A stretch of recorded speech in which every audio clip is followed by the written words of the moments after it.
Olga Dymov is a socialite who takes care to befriend stars of the artistic, literary, and dramatic worlds. She is praised for the variety of her talents sketching, singing, playing musical instruments, and acting, but has never become expert at any one skill. It becomes known that Olga met her rather ordinary husband, Ozhup Stefanik Dymov, when the young man was attending the deathbed of her ailing father. The protagonist fell in love with the doctor's unselfishness and now admires him for his simplicity, common sense, and good nature. The narrator describes Olga's daily routine and the ingenious ways in which she caters to her expensive tastes by using her husband's meager earnings. She throws parties every Wednesday night at which her guests amuse themselves with all sorts of artistic pastimes. Ozhup announces dinner with a gong at these events, but is mostly overlooked by all famous people who attend. Having called attention to her husband's wonderful profile and his strengths of character, Olga believes that his only fault lies in the fact that he isn't interested in art at all. However, the protagonist finds plenty of artistic companionship with her handsome painter friend Rybovsky. She thus decides to spend the summer in the country painting and to join her artist friends on a group expedition to the Volga in the fall. The narrator shows Ozhup's devotion to his wife by recounting an incident on the day of White Monday when the doctor decided to bring Olga a picnic in the country. Upon arriving at their country cottage, his wife asked him to immediately return to their town home to pick up a dress that she needed for the next day. The narrative switches to the artist's trip to the Volga, where Olga and Rybovsky begin their affair on board a steamer. Although Olga entreats the artist to think about Ozhup, she begins to think of her husband as being dull, unnecessary, and far, far away. Olga and Rybovsky's tryst continues all through the summer months until September, by which time they have become thoroughly alienated from one another. Olga threatens to kill herself in despair at Rybovsky's coldness, but she is then swayed to return home by all the endearing letters that Ozhup has written her. The protagonist boards a steamer and leaves to reclaim her life with her husband. However, upon returning home, Olga finds that she cannot end her relationship with Rybovsky. By December, Ozhup grows suspicious and finds it difficult to look his wife in the eye because he is ashamed at the way she has behaved. His friend Korostelev, a crop-headed little man with a crumpled face, is similarly embarrassed.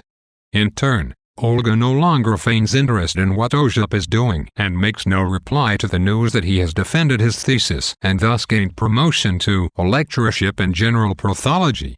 Olga is entirely preoccupied by her failing relationship with Rybovsky, behaves without caution, and often follows Rybovsky to make sure that he is not seeing her female friends. With a typically dramatic flourish, Olga announces to the artist in reference to her husband, "That man is killing me with his magnanimity." On the day that the protagonist discovers Rybovsky has been unfaithful, Ozhup takes to his bed with diphtheria after treating a young boy for the disease. This jolts Olga out of her self-preoccupation and convinces her that she truly loves her husband. Unfortunately, Korostelev tells Olga that the doctor's prognosis is not good. Despite everyone's best efforts, Ozhup soon dies. Korostelev sits on Olga's bed and cries and announces grandly that Ozhup has sacrificed himself to science. Olga realizes, too late, what a brilliant man her husband was and how her indifference helped to hasten his death. The Grasshopper's protagonist is naive, high-spirited, and solely concerned with creating the right kind of impression. At heart, Olga is a social snob who masks her insincerity with an affected interest in the arts.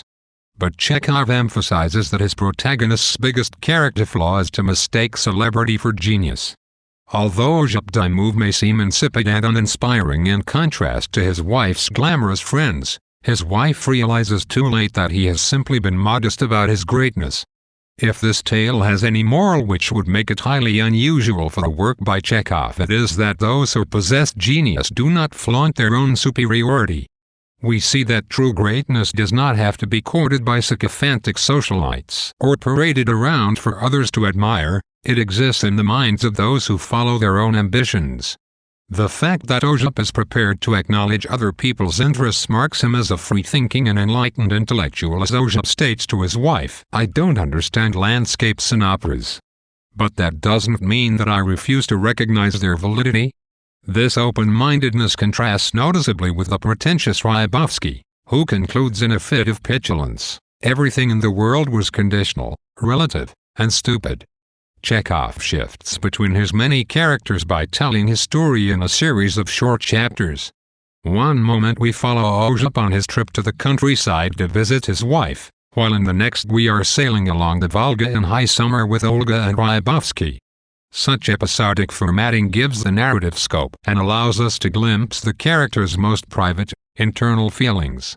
This is typical Chekhov, suggesting that even the most trivial events in people's lives, such as Ozhop's trip to the countryside to bring his wife a picnic, are worthy of examination.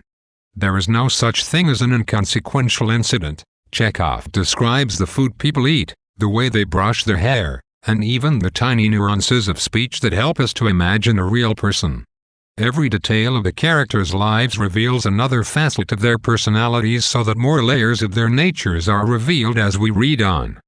Chekhov is clearly fascinated by the means and the motives behind human interaction, which he manages to explore without passing judgment. For example, when Olga decides to be unfaithful to her husband and dismisses him as a plain, ordinary man, we see that the author qualifies this harsh sentiment by noting that the young woman's life at home seemed far, far away.